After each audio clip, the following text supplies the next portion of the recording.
આવ્યો પણ જાણ્યો માનવ દેહનો મરમ શેરલોટને કારણે કોટિક દેવોને પણ દુર્લભ એવો આ મનુષ્ય દેહ આપણને મળ્યો છે.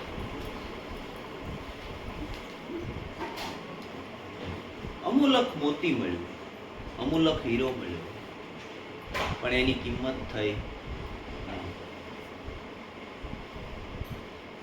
આ મનુષ્ય દેહ શા માટે મળ્યો છે? દેવો પણ જેની યાચના કરે કે એકવાર મનુષ્ય દેહ મળે તો પરમાત્માના પદને પ્રાપ્ત કરી અને 84 લાખ યોનિમાંથી આપણે મુક્ત થાય, એવો આપણને મળ્યો છે. આપણને મળ્યો છે તો એની આપણે કિંમત કરતા. આ જે સંતો થયા એને આની કિંમત સમજાણી કે મને શા માટે મળ્યો છે. અને જેને જેને કિંમત થઈ એને જીવન એનું પાછું મળ્યું. કારણ કે આપણો આ મિથ્યા શ્વાસ આપણો ખોઈ બેઠા છીએ. આપણે મિથ્યા જાય છે હરિભજન વગર. જે બાહિર્મુખ આપણી વૃત્તિઓ છે, જે બાહિર્મુખ આપણે દોટ છે, આ બધું આપણું મિથ્યા જાય છે. કારણ કે આપણને એવું છે કે આ બહારથી બધું આપણને મળે છે. આનંદ જે છે એ આપણને બહારથી મળે છે. આ જે પદાર્થો છે એ આપણને આનંદ આપી શકે છે એવું આપણે માની બેઠા છીએ. પણ આનંદનું સ્વરૂપ તો પોતાનું સ્વરૂપ છે. પોતાના સ્વરૂપથી અજાણ થયા છીએ એટલે આ બધા આપણા દુઃખનું કારણ છે. નિજ સ્વરૂપ જાણ્યા વિના પામ્યો દુઃખ અનંત, સમજાયું તે શરણે નમો સદગુરુ શ્રી ભગવાન. કારણ કે પોતે પોતાને જ્યાં સુધી નથી જાણતો ત્યાં સુધી આ મનુષ્ય દેહનો મર્મ સમજાતો નથી. પોતાને ભૂલી ગયા છીએ એટલે આપણા દુઃખોનું કારણ છે. આદિ, વ્યાધિ અને ઉપાધિ, આ ત્રિવિધિના તાપની અંદર આપણે બળી રહ્યા છીએ. આખું જગત બળે છે તો એની પાછળનું કારણ એક જ છે, પોતે પોતાને જાણતો નથી. જો પોતે પોતાને ઓળખે, પોતે પોતાને જાણે તો એને ખબર પડે કે મારો મનુષ્ય જન્મ શા માટે મને મળ્યો. સંતોને આની પારખ થઈ. જીવન જોબન રાજધન અવિચલ રહે નહીં રાય, જો ઘડી જાય સત્સંગ में જીવન કા ફલ સો. કારણ કે કદાચ ગમે એટલું જીવન આપણને મળ્યું છે, કોઈ 100 વર્ષ મળ્યા છે, કોઈ 80 વર્ષ મળ્યા છે. તમે કેટલું જીવ્યા એ મહત્વનું નથી, પણ તમે કેવું જીવ્યા છો એ મહત્વનું છે. જીવન તો ઘણા બધા લાંબુ જીવન જીવે છે, પણ જીવનની કોઈ કિંમત છે નહીં. તમે કેવું જીવ્યા છો એની કિંમત છે. આપણને આ યુવાની મળી છે. યુવાની એટલે સારામાં સારી કે ભક્તિ માર્ગ માટે સારામાં સારો જો સમય હોય તો યુવાની છે. હવે આ યુવાનીને આપણે મિથ્યા માર્ગની અંદર જઈ અને ખોઈ નાખીએ છીએ. પછી કદાચ આપણને ધન મળ્યું હોય, ધન મળ્યું હોય તો આપણા સત વિચારો ન હોય, સત આચરણ ન હોય તો ધનનો આપણે ખોટો દુરુપયોગ કરીએ છીએ. એ પણ નકામું છે. એનો જો સત માર્ગે વાપરે, એને સત માર્ગે જો એનો યુઝ થાય તો સાચું. જીવન જોબન રાજધન અવિચળ રહે નહીં રાય. કારણ કે આ અવિચળ રહેવાનું નથી. અવિચળ હોય તો એક પોતાનું સ્વરૂપ છે, એક પરમાત્માનું સ્વરૂપ છે, એ અવિચળ છે. બાકી કોઈ અવિચળ છે નહીં. બધું ચલિત છે, પેલો અચલિત છે, અવિચળ છે.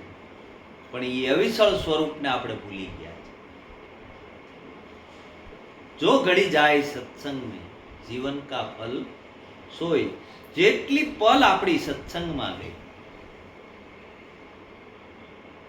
એ આપણા જીવનનું ફળ છે.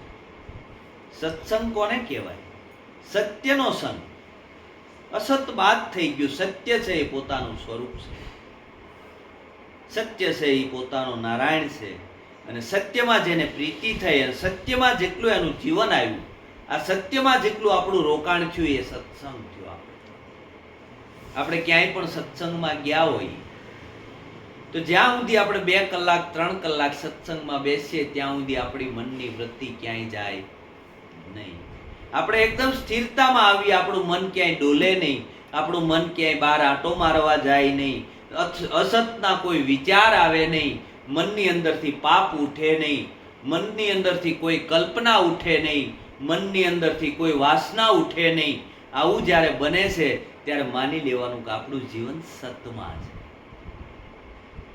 કારણ કે જ્યારે સતમાં જીવન આવે એટલે બીજું બધું ઉઠતું બંધ થઈ જાય. આપણે સત્સંગમાં બેસીએ ત્યાં સુધી કાંઈ વાંધો હોય નહીં. તો જેટલો સમય આપણો આ સત્સંગમાં જાય છે, સત્યના સંગમાં જાય છે, એટલું જ આપણું જીવન છે. અને એ જ લેખે ઘડી લખાવાની છે.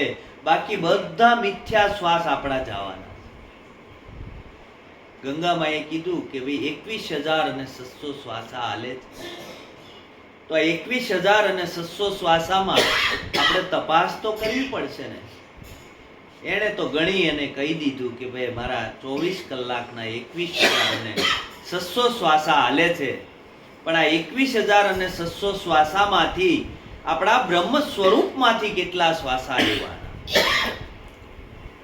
આ ગણતરી જો આપણે કરીએ તો આપણને ખબર પડે કે આપણે જ્યાં બેઠા છીએ ત્યાંથી આપણે શ્વાસ લઈએ છીએ. તો આપણે કામમાં બેઠા હોય તો કામમાંથી શ્વાસ લઈએ, ક્રોધમાં બેઠા હોય તો ક્રોધમાંથી શ્વાસ લઈએ, લોભમાં બેઠા હોય તો લોભમાંથી શ્વાસ લઈએ. જ્યાં બેઠા હોય ત્યાંથી આપણે શ્વાસ લઈએ છીએ. આપણા બધા શ્વાસા છે ને એ ફેલ જાય છે, એ બધા કાળના મુખમાં જાય છે. પણ સત્સંગમાં બેઠા હોય ત્યારે વિચાર કરવાનો કે અત્યારે મારો શ્વાસો ક્યાંથી હાલે છે, તો કે ત્યારે એનો શ્વાસો બ્રહ્મ સ્વરૂપમાંથી હાલે છે, પોતાના મૂળ સ્વરૂપમાંથી હાલે છે. અને પોતાના મૂળ સ્વરૂપમાંથી જેટલા શ્વાસા લેવાના છે ને એટલી જ આપણી કમાણી છે. બાકી બધા કાળના મુખમાં ગયા છે. કાળ નામ સમય છે. સંતો કાળને પણ જીતી ગયા. જ્યારે પોતાને ઓળખ્યો એટલે કાળને જીતી ગયા. કાળને જીતી ગયા એટલે સમય જીતાઈ ગયો. સમય સારો મોળો બધાનો આવે, પણ મોળો સમય હોય ત્યારે એ સ્થિર થઈ જાય. કોઈ કદાચ મારતો મારું મારું એમ કરતો કરતો આવે તો એને ઊભો રહી જાય. એ સામે કોઈ પ્રતિક્રિયા કરે નહીં, એટલે સામેથી સામેનો વ્યક્તિ એનો કોઈ બગાડી શકે નહીં. એટલે કાળને જીતી ગયા. ગંગામાએ કીધું કે અભ્યાસ જાગ્યા પછી બહુ ભમવું નહીં, ન રહેવું ભેદવાદીને સાથ, કાળ કર્મ અને સ્વભાવને જીતવો અને અભ્યાસમાં રાખવું ધ્યાન. હવે સદગુરુએ આપણને આ બોધ આપ્યો. અને હવે આપણા જીવનમાં જો અભ્યાસ જાગ્યો હોય, અભ્યાસ જાગવો પડે. ખાલી બોધ લેવાથી આપણા જીવનની અંદર કાંઈ પરિવર્તન થવાનું નથી, પણ એને અભ્યાસ લાગી જાય. અભ્યાસ કોનો લાગે? પૂર્ણનો અભ્યાસ લાગે. પૂર્ણ એટલે પોતે, પોતાનું સ્વરૂપ છે એ પૂર્ણ છે. અને આવો જે પૂર્ણનો અભ્યાસ જેને જાગ્યો એટલે એ કાળ કર્મ અને સ્વભાવને જીતે. જો ભીતરમાંથી અભ્યાસ ન જાગે તો તમને બહારથી કોઈ ઉમેરો કરી શકે નહીં. કારણ કે સદગુરુ કોઈ સુધારાવાદી નથી કે આપણો સુધાર કરી દે. સદગુરુએ આપણને એક દ્રષ્ટિ આપી દીધી, સદગુરુએ જ્ઞાન આપી દીધું. હવે અભ્યાસ તો આપણને ભીતરમાં જાગવો જોઈએ. અને જેને જેને અભ્યાસ ભીતરમાં જાગ્યો એના જીવન ધીરે ધીરે ફર્યા છે. બાકી સદગુરુના આધારે કે ભાઈ આપણે થઈ જશે એમ નહીં. એને અંતરથી તાર લાગી જાય કે મારા જીવનની અંદર આવી આવી ઘટનાઓ ઘટે છે, મારી વૃત્તિઓ આટલી આટલી ફેલાવ થાય છે, મારા આવા વિચારો છે, આ વિચારો કેમ પવિત્ર થતા નથી, આ મને શુભ ઈચ્છાઓ કેમ થતી નથી. આવો જે અભ્યાસ જાગે એટલે ધીરે ધીરે ધીરે ધીરે પોતે પોતાનો વિચાર કરે. પોતે પોતાનો વિચાર કરે ત્યારે જ આ બધું છૂટે. એ પહેલા છૂટે નહીં. કોઈ છોડાવી ન શકે આપણને, પણ આપણે અભ્યાસ કરીએ એટલે આપણને ખબર પડે. જે માર્ગે જે હાલ્યા હોય એને ખબર પડે કે અહીંયા આ વસ્તુ આવે છે કારણ કે એના અભ્યાસમાંથી નીકળ્યું છે, એના અભ્યાસમાં આવ્યું છે. એમ આપણે જો પોતાનો અભ્યાસ કરશું તો આ કામ થશે. વિદ્યાર્થી હોય બીજા કોઈનો અભ્યાસ ન કરે, કોનો કરે? પોતાનો કરે. 9મા ધોરણમાં ભણતો હોય તે 8મા ધોરણની ચોપડી ક્યારેય વાંચે નહીં, એ 10માની ક્યારેય વાંચે નહીં, પોતાની જ ચોપડી વાંચે. આપણે શું કહીએ, ભાઈ પોતાની ચોપડી લઈને બીજાની હું લઈને બેઠો છું? એમ જેને પોતાની ચોપડી લીધી એટલે અભ્યાસ જાગ્યો. આપણને અભ્યાસ નથી જાગતો એનું પાછળનું કારણ એક છે કે આપણે બીજાની ચોપડી લીધી. આપણે બીજામાં જીવીએ છીએ, આપણે પોતામાં જીવતા નથી. જો પોતામાં જીવશું એટલે અભ્યાસ જાગશે, ને અભ્યાસ જાગશે એટલે ધીરે ધીરે ખબર પડી જાય કો આ કાળ, કર્મ અને સ્વભાવ ત્રણેય જીતાઈ જાય.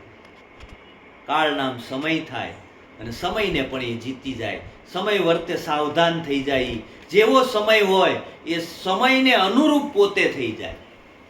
એ સમયથી વિપરીત હાલે નહીં. આપણે શું કરીએ છીએ, સમયની હારે બાથ ભળીએ છીએ એટલે આપણે થાકી જઈએ છીએ.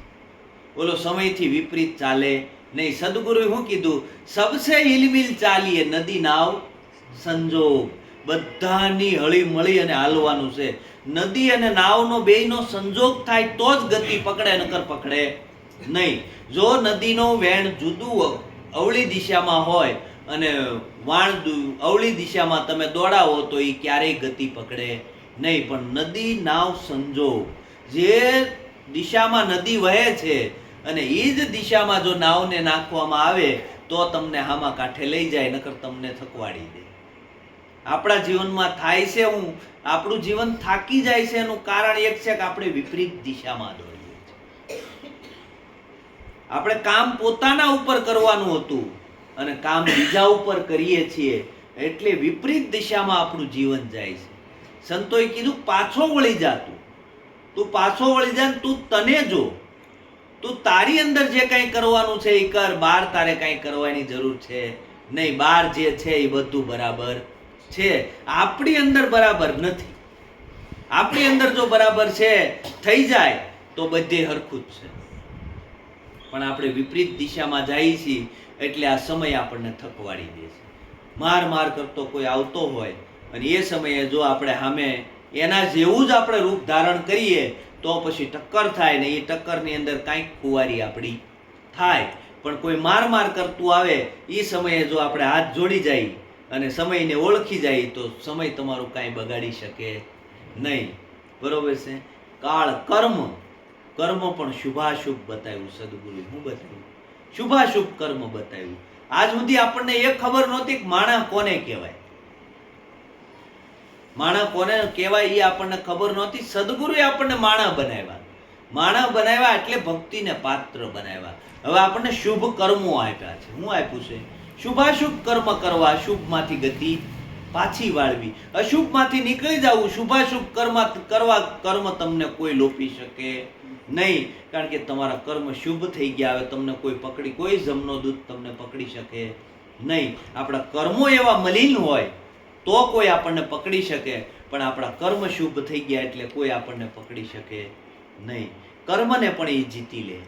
ઘરની અંદર કોઈ વસ્તુ બની હોય તો આપણને ખબર પડી જવી જોઈએ જે ઘટના ઘટવાની છે એ ઘટી ગઈ છે, હવે એમાં મારાથી કાંઈ થાય એમ નથી. એની ઉપર પછી તમે ગમે એટલો ક્રોધ કરો, ગમે તે કરો, ધમપસાડા કરો, તો એમાં કાંઈ ફેરફાર થવાનો નથી.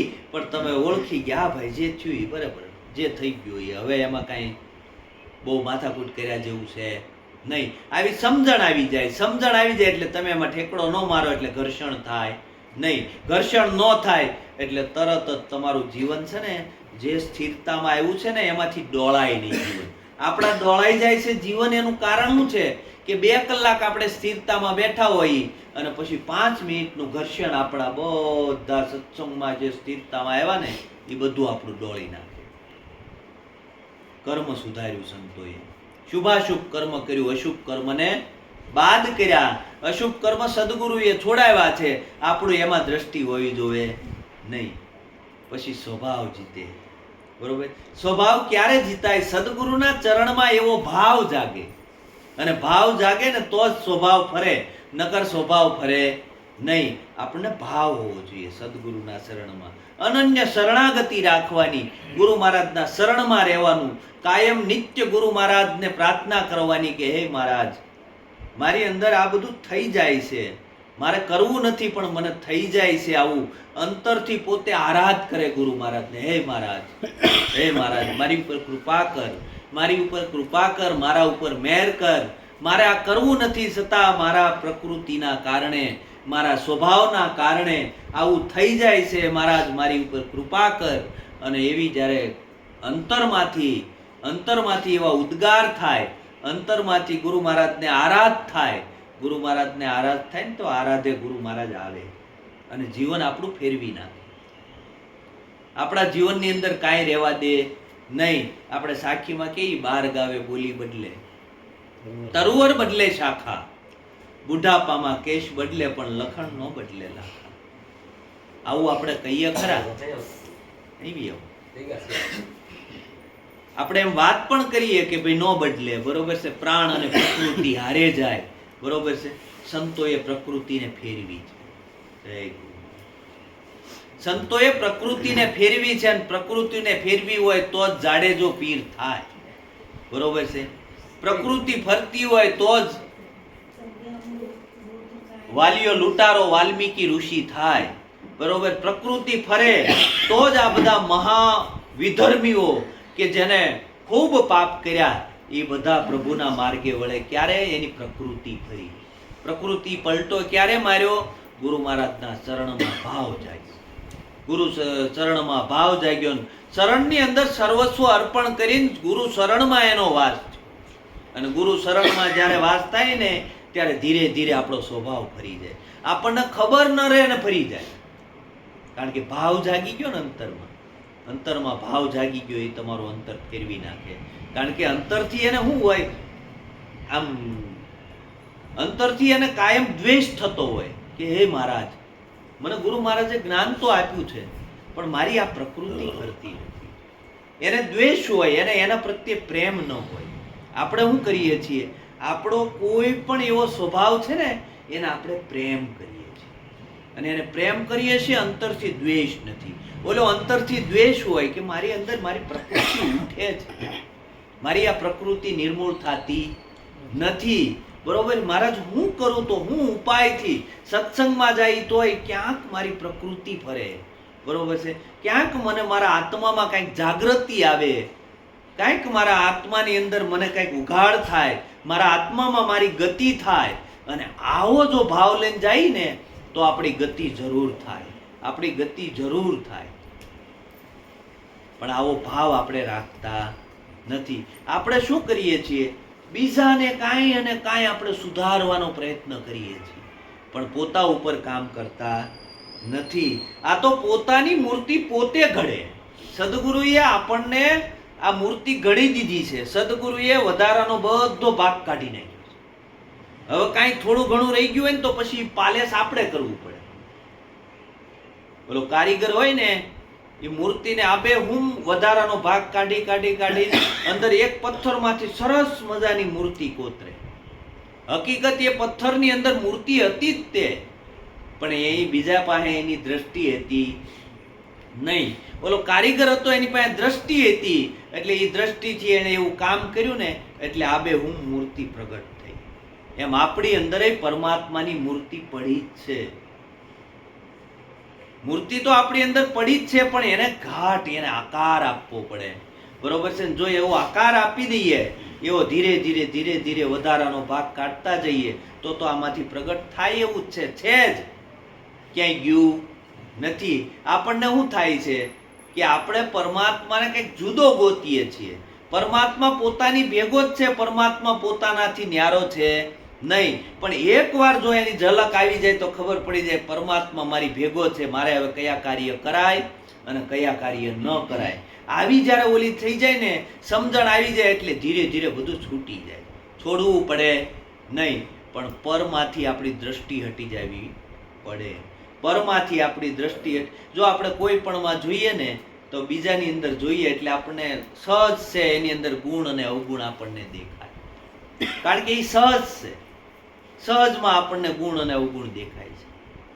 પણ ઈથી સહજ પરમાત્મા નથી. ઈથી સહજ પરમાત્મા છે, પણ પરમાત્મા દેખાતો નથી. કારણ કે આપણી દ્રષ્ટિ છે ને એ કેવી છે? પરમા દ્રષ્ટિ છે. બીજાના ગુણ અને અવગુણ જોવા એ આપણી પર દ્રષ્ટિ છે. એટલે એ ગુણમાં ને અવગુણ એ સહજમાં આપણી દ્રષ્ટિ પકડી લે છે. પણ જ્યારે એવો અનન્ય ભાવ, પરમાત્માનો ભાવ જાગી જાય, સદગુરુનો ભાવ જાગી જાય, હકીકત આ બધા ગુરુના મુખ નથી, બધા જ ગુરુના બાળક છે. એ ગુરુનું મુખ લાગ્યું છે તો સદગુરુ છે, સદગુરુ છે એ સાક્ષાત પરમાત્મા છે. તો પરમાત્માનો ભાવ જાગે પછી ગુણ અને અવગુણ ક્યાં દેખાવાના? પણ એ પરમાત્મા સહજ દેખાતો નથી. આ જ્યારે સહજ પરમાત્મા દેખાવા મળે એટલે પરમાથી આપણી દ્રષ્ટિ હટી જાય, ગુણ અને અવગુણથી આપણી દ્રષ્ટિ હટી જાય અને સ્વમાં દર્શન આવે. ક્યાં આવે? સ્વમાં. સ્વદર્શન જ્યારે કરતા આવડી જાય, સ્વ એટલે પોતે, પોતે પોતાનું જ દર્શન કરવાનું છે, બીજાનું દર્શન કરવાનું નથી. જો બીજાનું દર્શન કરશું ત્યાં સુધી પરમાત્મા દેખાશે નહીં. પણ જ્યારે પોતાને જોશે બધાની અંદર, કારણ કે પોતાનું સ્વરૂપ છે એ જ પરમાત્માનું સ્વરૂપ છે. જો પોતાને જોવાની દ્રષ્ટિ આવડી ગઈ તો બધાની અંદર પરમાત્મા એક જ છે. પછી ત્યાં તમને ગુણ કે અવગુણ દેખાશે નહીં. આપણને આપણી અંદર ગુણ અવગુણ દેખાય? ન દેખાય. આપણને આપણી જાત સારી જ દેખાય આપણને, કારણ કે આપણે પોતાને જોઈએ છીએ. બરોબર છે? એવી જ રીતે પોતે છે એવો જ સામે આપણે પ્રગટ કરીએ, હું જ છું, મારી સિવાય બીજું કોઈ છે નહીં. જો આવો ભાવ થઈ જાય તો ક્યાંય ગુણ અવગુણ રહેતા નથી. સ્વદર્શન થઈ જાય, બધાની અંદર પોતાનું દર્શન થઈ જાય. આ તો બીજો જાણીને બીતો ફરે છે, એક છતાં બી કોની ધરે છે. રાખ હિંમત તું નિર્ભય થાવે, ગુરુ વિના તને કોણ છોડાવે. આ તો બીજો દેખાણો ને એટલે આ બધી માથાકૂટ ઊભી થઈ છે. ઓલો આઈનો હોય ને ચકલી જોવે, ચકલી જોવે એટલે ચકલી જોતી હોય ને એને એમ લાગે બીજી ચકલી છે.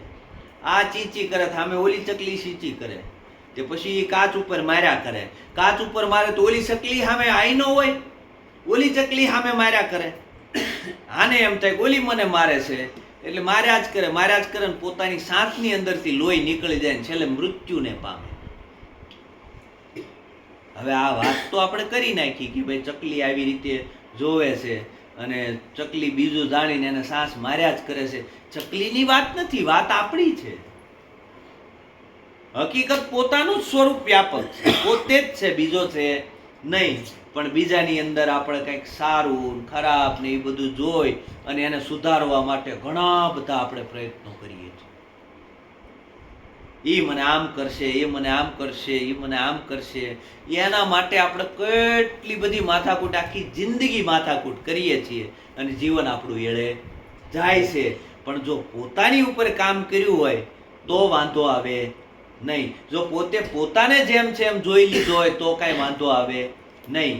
ઓલું મારા દ્રષ્ટાંત આપતા, એક રાજ્યની અંદર જાહેરાત કરવામાં આવી કે આ એક અરીચાનું આખું ઓલું બનાવેલું છે અને આની અંદર કોઈ પણ પોતાનો કૂતરો લઈને આવે અને જો જીવતો નીકળી જાય તો એને ₹1,00,000 ઇનામ દેવાનું છે. તો ઓલા બધા રાજ્યમાંથી પાળેલા કૂતરા લઈને આવ્યા અને ઓલું અરીસાનું જે આપણે ઓલી ભૂલમણી હોય ને એની અંદર મૂકે ને ઓલા અરીસામાં દેખાય, ઓલા અરીસામાં દેખાય, ઓલો ભોંકે, એવું બધું ભોંકે, નખોરિયા મારે, કયક કરે અને છેલ્લે હાન થાય ને ત્યાં લગભગ મૃત પાછો આવે. કોઈ કૂતરું પાછું આવે નહીં. બધા થાકી ગયા ને એમાં વળી એક ભાઈ બાજુના ગામમાં ખબર પડી કે રાજાએ આવી જાહેરાત કરી છે. એટલે ઈ ભાઈ એનું કૂતરું લઈને આવ્યો. એ કે મારા કૂતરાને મોકલો. એ કે પણ બધા મરી જાય, શું જોઈએ? એ કે મારાને કાંઈ થાય નહીં. મોકલ્યો અંદર.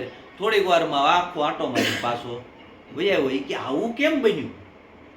એ કે હું એને કાયમ અરીસો બતાવીને તું જ છો, તારી સિવાય બીજું કોઈ છે નહીં, તું જ છો, તારી સિવાય બીજું કોઈ છે નહીં, તું જ છો, તારી સિવાય બીજું કોઈ છે. એને અભ્યાસ કરાવી દીધો, તું જ છો, તારી સિવાય બીજો છે નહીં. જો આવો અભ્યાસ આપણને લાગી જાય તો કોઈની અંદર કાંઈ દેખાય નહીં.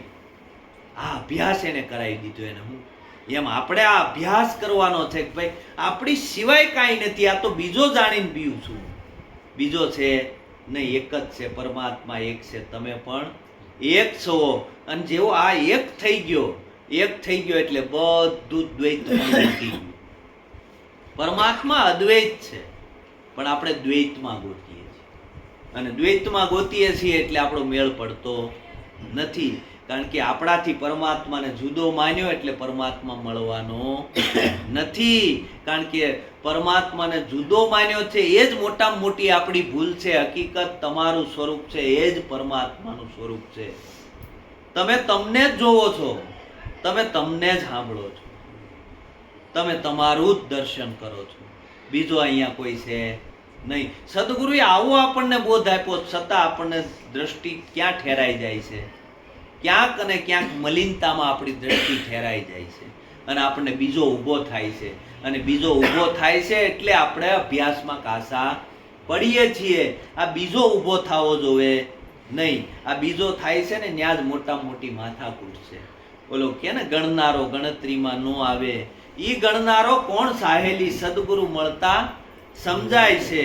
લખનારો લખવામાં ન આવે, ઈ લખનારો કોણ સાહેલી સદગુરુ મળતા સમજાય છે. કારણ કે આ ગણનારો છે ને બધાને ગણી રહ્યો છે ને, ઈ પાછો બધાથી ન્યારો છે, અને ઈ જ બધાને ગણી રહ્યો છે, એની સિવાય બીજું કોઈ છે નહીં. ઓલું એક ગામનું આપણે દ્રષ્ટાંત લઈએ ને કે ભાઈ એક ગામમાંથી બીજે ગામ અટાણું કરવા જવાનું, પોતાના ગામમાં કાંઈ મળે નહીં, બીજે ગામ 10 ભાઈઓ અટાણો કરવા માટે ગયા. અટાણું કરવા ગયા અને પછી મુશળધાર પડ્યો વરસાદ, બે ગામ વચ્ચે નદી, અને નદીમાં બે કાંઠે પૂર આવ્યું. ઓલા અટાણું કરીને પાછા વળ્યા કે હવે હામા કાંઠે જાવું કેમ, આ તો તણાઈ જવું. તો કે એક કામ કરો, આપણે એકબીજાના આકડિયા મારી દઈએ હાથના, અને બધા આમ ત્રાહા થઈને નીકળી જાય. હવે એ 10 આકડિયા માર્યા અને ત્રાહા થઈ અને હામા કાંઠે નીકળી ગયા. હામા કાંઠે નીકળ્યા એટલે એક ડાયો માણસ હતો, એને કીધું કે ભાઈ ઉભે રહ્યો, આપણે ગયા હતા એટલા પાછા આવ્યા ને, કોઈ તણાણું તો નથી ને. એટલે ઓલા એ ગણતરી ચાલુ કરી, 1 2 3 4 ને 9. એલા એ કે એક જણો ગમે એ ઘટે, એક ઘટે. આપણે ગયા હતા 10 અને આ 9 જ પાછા આપણે આવ્યા છે, આ એક ઘટે છે. એ કે ભાઈ તને ગણતા નથી આવડતું, લાય હું ગણું. ઓલો પાછો જુદો થઈને ગણે 1 2 3 ને છેલ્લે કે 9. એટલે હા, એટલે એક ઘટે. ઈ કે 3 4 જણાએ ગણ્યું, એક ઘટે. ઈ કે બધા બેઠા રોવા. બરોબર, તપાસ કરતા નથી કોણ ઘટે છે, બધા બેઠા રોવા. ઈ કે ભાઈ એક જણું ગમે ઈ તણાઈ ગયું, હવે આનું કરવું હું, આપણે ઘરે જઈને જવાબ હું દેવું.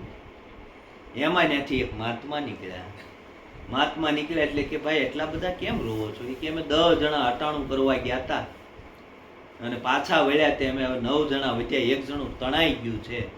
મહાત્માએ દ્રષ્ટિ કરી, જોયું છે તો 10 પણ આ મૂર્ખ્યા રોવે કેમ? એટલે મહાત્મા કે ઉભા રહ્યો ભાઈ, તમે રોવાનું બંધ કરો, હું તમને ગણી દઉં. મહાત્માએ ગણ્યા, જોઈ કે આ 9 અને આ 10. કે હા, એલા 10 થઈ ગયા. એ કે અત્યાર સુધી કેમ થાતા નહોતા આવડા? તે કે પણ તું તને જ નહોતો ગણતો. એમ આપણે ગણનારો ગણતરીમાં ન આવે. ઈ ગણનારો કોણ સાહેલી સદગુરુ મળતા સમજાય છે.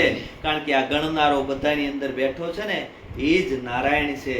એ બધાની અંદર વ્યાપક છે, પણ એની ઉપર આપણી દ્રષ્ટિ જાતી નથી. આપણે રહી છીએ એમાં, સહસ્ત્ર ક્રિયા એમાં કરીએ છીએ, આપણે એમાં ખાઈએ છીએ, એમાં પીએ છીએ, આપણું જીવન એમાં ધબકે છે ને એની આપણે દ્રષ્ટિ એની ઉપર કરતા નથી. પરમાત્મા કે મારે તેને મળવું જ છે, પણ એ મારી સામું દ્રષ્ટિ કરે તો ને. આપણે એમાં જ હાલીએ છીએ, એમાં જ ચાલીએ છીએ. હરીને અડે છે હાથ, ક્યાં રહીને ગોતું, ક્યાં નથી દીનો નાથ, ક્યાં નથી. પણ છતાં આપણે એની ઉપર દ્રષ્ટિ કરતા નથી. અને એ દ્રષ્ટિ નથી કરતા ને એટલે જ આપણી આ મોટામાં મોટી ભ્રાંતિ પડી છે. આપણને સહજ છે ને એટલે દેખાતો નથી. પરમાત્મા સરળ છે, સુગમ છે. સદગુરુએ આપણને સહજ રાજયોગ આપ્યો છે. કેવો આપ્યો છે? સહજ, એકદમ સરળ, કોઈ જટિલતા વાળો માર્ગ છે નહીં. હવે આપણે એને જટિલતામાં લાવવાનો નથી, એને સરળતામાં લાવવાનો. જો સરળતામાં લાવશું તો જેમ છે એમ આપણને વાત સમજાશે, પણ આપણને કંઈક જટિલતા ધારણ થઈ ગઈ છે. જટિલતા મુકાતી નથી ને, એ જ આપણી ભ્રાંતિ છે, એ જ આપણી ભ્રમણા છે. મીરાબાઈ કીધું કે ભ્રમણાને ભાંગ્યા વિના ભવના ફેરા નહીં મટે. બરોબર છે. આ ભ્રમણાને ભાંગ્યા વિના ભવના ફેરા નહીં ટળે, અને આત્માને ઓળખ્યા વિના આ લખ 84 નહીં મટે. બરોબર. આ ભ્રમણા શું થઈ છે? આ મોટામાં મોટી આપણી ભ્રમણા હોય ને, તો આ જીવ છે ને, એ આપણી મોટામાં મોટી ભ્રમણા. આ આપણને ભ્રાંતિ થઈ છે. સદગુરુએ આ ભ્રાંતિ તોડી છે. બીજી કોઈ ભ્રાંતિ આપણી કાઢી નથી. કારણ કે એને કદાચ એ ભ્રાંતિને કાઢવા માટે જન્માંતર સુધી આપણે કદાચ અભ્યાસ કરીએ તો એ ભ્રાંતિ નીકળે નહીં. પણ સદગુરુએ જ્ઞાનરૂપી પ્રકાશ કર્યો એટલે ભ્રાંતિ ઉડી ગઈ. ભ્રાંતિ રહેતી નથી. સુરત સંદેશો ન મોકલે બત્તીઓ કરજો બંધ, રાઠોડ કહે ભાનુ ભયો દુનિયા ઉઠી નહીં અંધ. સૂર્ય કોઈ દી હવારમાં સંદેશો ન મોકલે કે હવે હું ઉગવાનો છું, તમે લાઈટું બંધ કરી દેજો. સૂર્ય ઉગે એટલે લાઈટું ઓટોમેટિક ઝાંખી પડી જાય. એમ જે ઘરે જ્ઞાનરૂપી પ્રકાશ થઈ જાય, જ્ઞાનરૂપી સૂર્યોદય થઈ જાય, જેના ઘટમાં જ્ઞાનરૂપી પ્રકાશ થઈ ગયો એટલે અંધકાર તો ઓટોમેટિક વયો જવાનો છે. આપણા ઘટની અંદર જ્ઞાન પ્રકાશ કેમ થાય એ જ આપણે જોવાનું છે. જો જ્ઞાન પ્રકાશ થઈ જાય એટલે ભ્રાંતિઓ તો બધી ભાંગી જવાની છે. ભ્રાંતિ કોઈ ઊભી રહેવાની નથી. આ જે કાંઈ દેખાય છે એ બધી આપણી ભ્રમણા છે, એ બધી આપણી ભ્રાંતિ છે. એ ભ્રાંતિ તૂટી જાય ક્યારે? જ્ઞાન ચક્ષુ આવે ત્યારે. સદગુરુએ આપણને ત્રીજું નેત્ર આપ્યું છે. ત્રીજું નેત્ર છે એ જ્ઞાન ચક્ષુ છે, અને જ્ઞાન ચક્ષુથી હવે આપણે દર્શન કરવાનું છે. કારણ કે આ દ્રષ્ટિ છે તો એ આપણને ગુણ અને અવગુણ દેખાડશે. પણ જ્ઞાન ચક્ષુ જ્યારે આવશે ત્યારે ગુણ અને અવગુણથી પર દ્રષ્ટિ થાય. બરોબર. સંતોએ શું કીધું? ત્રણેય ગુણથી પર છે પરમાત્મા. એવો ત્રણેય ગુણથી જે પરમાત્મા પર છે એને તારે દર્શન કરવું હોય તો સદગુરુની દ્રષ્ટિથી તને આ દર્શન થશે. અને આ જ્ઞાન દ્રષ્ટિ જો ખુલશે તો જ આ દર્શન થશે. બાકી આ દ્રષ્ટિથી કોઈને થાય નહીં. આપણે એમ કહીએ કે આ દ્રષ્ટિથી જ્ઞાન થાય, ભીતરની દ્રષ્ટિથી જ્ઞાન થાય. આ દ્રષ્ટિથી જો જ્ઞાન થતું હોય તો સુરદાસને જ્ઞાન થાય નહીં. કારણ કે સુરદાસને આંખ હોય નહીં. આ આંખથી નહીં, ભીતરની આંખ ખોલી નાખી ગુરુ મહારાજે. અને ભીતરની આંખ ખુલે ને ત્યારે બધે હરખું ભળાય. આ દ્રષ્ટિથી કદાચ જોવા જાય તો નાના મોટું લાગે, પણ ભીતરની આંખ જ્યારે ખુલ્લી જાય, આ જ્ઞાન ચક્ષુ છે, આ ત્રીજું નેત્ર છે. અને આ ત્રીજું નેત્ર સદગુરુએ આપણું ખોલ્યું છે. અને આ દ્રષ્ટિથી આપણે બધાનું દર્શન કરવાનું. દર્શન કરવું હોય તો ભીતરની દ્રષ્ટિ જોવે. બહારની દ્રષ્ટિ હોય ને તો એનાથી આપણને ઘાટ દેખાય. અને ઘાટ દેખાય ને, ઘાટ છે તો માયા છે, અને એની આપણને માયા લાગે. પણ જો ભીતરની દ્રષ્ટિ આવી જાય તો માયા રહે નહીં. સદગુરુએ આવી ભીતરની દ્રષ્ટિ આપી છે. ધીરે ધીરે આપણને ભીતરમાં એ દ્રષ્ટિ ખીલવી પડે. અને ભીતરમાં એ જો દ્રષ્ટિ ખીલી જાય અને એ દ્રષ્ટિથી જો જોવા મળી તો જ્યાં બેઠા ત્યાં જ્ઞાન છે. જ્યાં બેઠા ત્યાં જ્ઞાન. તમે કોઈ પણ ધંધો કરતા હોય તો ન્યાય તમને જ્ઞાન થાય. તમે કઈ રસોઈ કરતા હોય તો ન્યાય તમને જ્ઞાન થાય. બરોબર છે. રસોઈ કરતા કરતા આપણને જ્ઞાન થઈ જાય.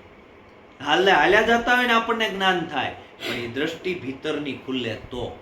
નકર આપણે ગમે એટલી દ્રષ્ટિ બહારથી નાખીએ પણ આપણને જ્ઞાન થતું નથી. ઓલી ભીતરની દ્રષ્ટિ ખુલી ગઈ. ભીતરની દ્રષ્ટિ ખુલી જાય એટલે પછી દ્રષ્ટિ અંદર કામ કરે, અને એ અંદરથી કામ કરીને તમને છૂટા પાડી દે. એમાંથી ખેડૂત હોય ને, ખેડૂત એને તમે દૂરથી બહારથી જુઓ ને તો તમને એમ ન લાગે કે આના ભીતરમાં આવી કોઠાહૂજ હશે. પણ જ્યારે એના કામને તમે જોવો ને તો તમને એમ ખબર પડે કે ખેતીમાં આના જેવી કોઠાહૂજ કોઈની પાસે હોય નહીં. એ કોઠાહૂજ કામ કરતી હોય એની, એ બહારની દ્રષ્ટિ કામ કરતી ન હોય. એમ સદગુરુએ આપણને ભીતરની દ્રષ્ટિ, ભીતરની કોઠાહૂજ આપી છે. અને કોઠાહૂજ જ્યારે જીવનમાં આવી જાય ત્યારે આપણને ધીરે અંદરથી બધું કતાય. બહારથી જ આપણે કદાચ કાતતા હોય પણ અંદરનું નાનું જે કાતું છે ને એ તો જો ભીતરની દ્રષ્ટિ મળે તો થાય. બહારની દ્રષ્ટિથી તમે બહારનું કદાચ જોઈ શકો, બહારનું કદાચ નાના મોટા કાતવાના કામ હોય એ કરી શકો, પણ અંદરનું તમે કાતી શકો નહીં. આ અંદરનું કાતું હોય ને તો એમાં સૂક્ષ્મ દ્રષ્ટિ જોવે, અને આવી સૂક્ષ્મ દ્રષ્ટિ સદગુરુએ આપણને આપી છે. હવે આ સૂક્ષ્મ દ્રષ્ટિથી આપણે વ્યવહાર કરવાનો છે.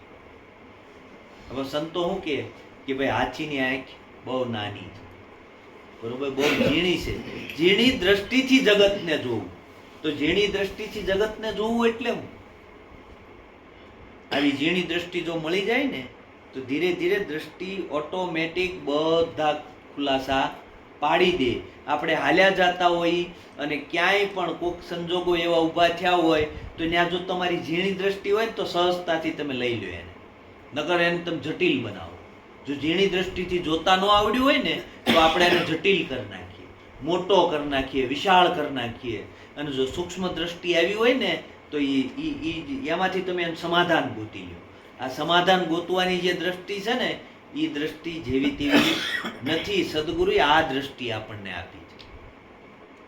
આ બધા જે મહાપુરુષો થયા એ બધાને આ દ્રષ્ટિ મળી, અને આ દ્રષ્ટિ મળી એટલે જ્યાં બેઠા ત્યાં આનંદ, જ્યાં બેઠા ત્યાં આનંદ. એ પછી બહુ મોટું મોટું પકડે નહીં, એ અંદરથી બેઠો બેઠો નાનું નાનું કાત્યા કરે, અને એમાંથી એના આટી ઉકલી જાય. 3.5 મણ સૂતર ગૂંચવાણું એનો હાથ ન લાગે તાર, શું કરે બુદ્ધિ બાપડી જેના ઘટડામાં ઘોર અંધકાર. ન થાય અંતર ઉકેલ જ્ઞાની સદગુરુ વિના, કારણ કે 3.5 મણ આની અંદર સૂતર ગૂંચવાનું છે. પણ જો તાર આવી જાય, પોતાના સ્વરૂપનો તાર હાથમાં આવી જાય તો એ બધી આંટી ધીરે ધીરે ઉકલી જાય. આપણે સત્સંગના માધ્યમથી બીજું કાંઈ નહીં, કાન પવિત્ર કરવા એવું કાંઈ નહીં, પણ અંદરથી કેમ આંટી ઉકલી જાય આપણી, અંદરથી કેમ આપણો વાલ ફરે. બહારથી નથી ફેરવવો. કદાચ વ્યવહારમાં આપણે જતા હોઈએ અને કોઈ કાર્યમાં આપણે જવું પડે તો જઈ આવવાનું, પણ દ્રષ્ટિ અંદરથી ફેરવી નાખો, અંદરથી આપણો વાલ ફરી જવો જોઈએ. જો બહારથી ફેરવવા જાવ ને તો જગતનો વિરોધ થશે, અને જગતનો વિરોધ થશે ને તો તમે ભજનમાં ડિસ્ટર્બ થશે, કારણ કે ભજનમાં ડિસ્ટર્બ કરે તમને જગત. તમારો કાલ સવારે તમને વિચાર આવે કે ભાઈ જગત આપણી આવી વાતો કરે, પણ તમે એની હારે હાલ્યા કરો, બરોબર, પણ અંદરથી વાલ ફરી ગયો હતી એને ખબર નથી. સદગુરુએ આપણને આવી દ્રષ્ટિ આપી છે, ક્યાંય વિરોધ કરવાનો નહીં, ક્યાંય વિરોધમાં આવવાનું નહીં. હા ભાઈ તમે કરો છો બરાબર છે, કરો, આપણે એનો વિરોધ કરવાનો નહીં. આપણે શું કરીએ છીએ? વિરોધ કરવા જઈએ. વિરોધ કરવા જઈએ એટલે કે ભાયા તમે ગુરુવાળા, બરોબર છે. નકરા બધા મહાપુરુષો ભજન કરી કરીને વૈયા ગયા, પણ છતાં કોઈ એનો વિરોધ કર્યો નથી. ને આપણો વિરોધ કરે એનું કારણ શું? કારણ કે આપણે એનો વિરોધ કરીએ છીએ. આપણે એને જે કરે છે એ કરવા દેવાનું છે. આપણે વાલ અંદરથી ફેરવી નાખવાનો છે. કદાચ તમે ગણપતિના લાડુ બનાવ્યા હોય સોચને દી અને ખાઈ લ્યો તમે, તો તમે ગણપતિને જ ખવડાવ્યા છે કે બીજા કોઈને ખવડાવ્યા છે?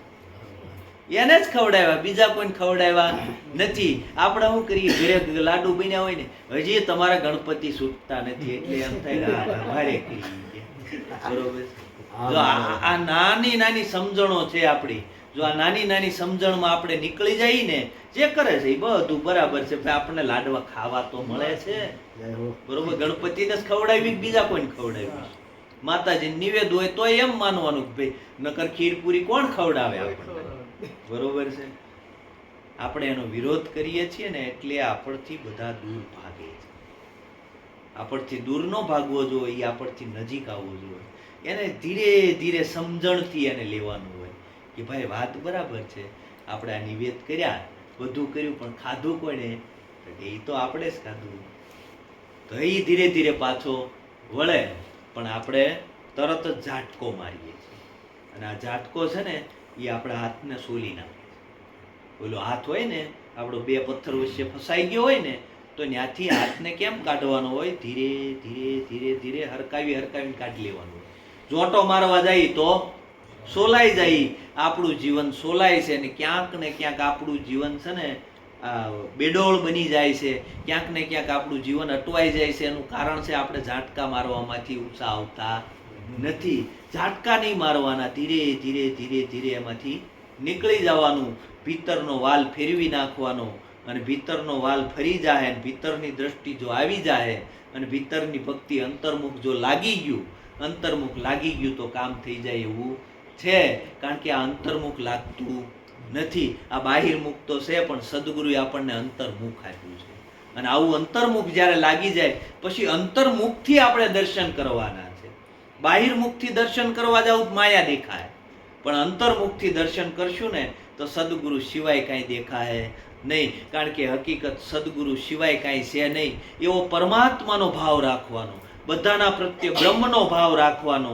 કદાચ આપણા ઘરે કોઈ પણ આવ્યું હોય તો સાક્ષાત બ્રહ્મ આવ્યો છે, આવો જો ભાવ પોતાના અંતરમાં કેળવાઈ જાય. સાક્ષાત પરમાત્મા આવ્યો છે, આવો પરમાત્માનો ભાવ જો પોતાના અંદર કેળવાઈ જાય તો ઓલો પ્રગટ જ છે, અપ્રગટ છે નહીં. પણ આપણા ભાવમાં કંઈક ખામી પડી છે. આપણે એવો ભાવથી એને મળી શકતા નથી. આપણા ગુરુ ભાઈલાને મળીએ તો અંતરના ભાવથી મળીએ, અંતરને ભાંગી અને મળીએ. અને એવા અંતરના ભાવથી મળશું ને, અંતરમાં એક પરમાત્માનો જ ભાવ, મારો સદગુરુ આવ્યો, મારા સદગુરુ સિવાય બીજું કોઈ છે નહીં. જો આવા ભાવથી આપણે બધા મળશું ને તો એક સદગુરુ સિવાય બીજું કોઈ દેખાય એવું નથી. આ જુદું જુદું દેખાય એનું કારણ છે કે આપણને હજી ઉપરનું શીશ છે ને સદગુરુનું દેખાતું નથી. આવો ભીતરનો ભાવ જો જાગી જાય આપણી અંદર, અને આવો ભાવ અને પ્રેમ આપણા જીવનમાં હશે ને તો આપણા જીવનમાં પરિવર્તન આવતા વાર લાગવાની નથી. નરમ થવાનું છે. કેવું નરમ થવાનું છે. અને જેટલા નરમ બનશું ને એટલો જ આનંદ આવશે. આપણે આપણી જે કડકાઈ છે, આપણી અંદર જે નિષ્ઠુરતા છે, આપણી અંદર એ જે છે ને એ મૂકી શકતા નથી. એને ધીરે ધીરે આ જ્ઞાન હેમાળે ગાળી દેવાનું છે. અને સંતોએ જીવન આ જ્ઞાન હેમાળે જ ગાળ્યું છે. જ્ઞાન હેમાળો એટલે આપણે આ બધા ભેગા થયા છીએ, આ જ્ઞાન હેમાળો છે. અને આ જ્ઞાન હેમાળે આ જીવનને આપણે ગાળવાનું છે. કારણ કે જેટલી કઠોરતા આપણા જીવનમાં રહેશે ને એટલા લોકો આપણથી દૂર ભાગશે. અને જેટલી નિર્મળતા આપણા જીવનમાં આવશે, જેટલી કુણાશ આપણા જીવનમાં આવશે, એટલા જ લોકો આપણી નજીક આવશે. એટલે જીવન બને એટલું નજીક લાવવાનું, બને એટલું ભાવ અને પ્રેમ રાખવાનો. ગતની અંદર ભાવ અને પ્રેમ હશે ને તો ગુરુ મહારાજને બીજું કાંઈ જોતું નથી. કારણ કે ભાવ અને પ્રેમથી છે ને હૃદય શુદ્ધ થશે. હૃદય શુદ્ધ કરવું હોય તો ગુરુ મહારાજના વિરહમાં ગુરુ મહારાજને યાદ કરવા કે હે મહારાજ, તે મને આ અમૂલક મનુષ્ય દેહ આપ્યો અને એમાંય તે મને આવું જ્ઞાન આપ્યું, બરોબર છે. નિત્ય એના ધન્યવાદ કરવા, નિત્ય આંખોમાં આંસુ આવે, નિત્ય એના પ્રત્યે પ્રેમ થાય. અને એવું જ્યારે જીવન બનશે ને ત્યારે આપણા જીવનમાં નરમાશ આવશે. અને આવી નરમાશ આવશે ને તો સદગુરુ તો પ્રગટ છે, સદગુરુને ક્યાંય ગોતવાનો છે નહીં. પણ આપણા જીવનમાં ભાવ અને પ્રેમ આવશે ને એટલે જ્ઞાન તો ઓટોમેટિક હૃદયની અંદર પ્રગટ થશે. સદગુરુ મહારાજ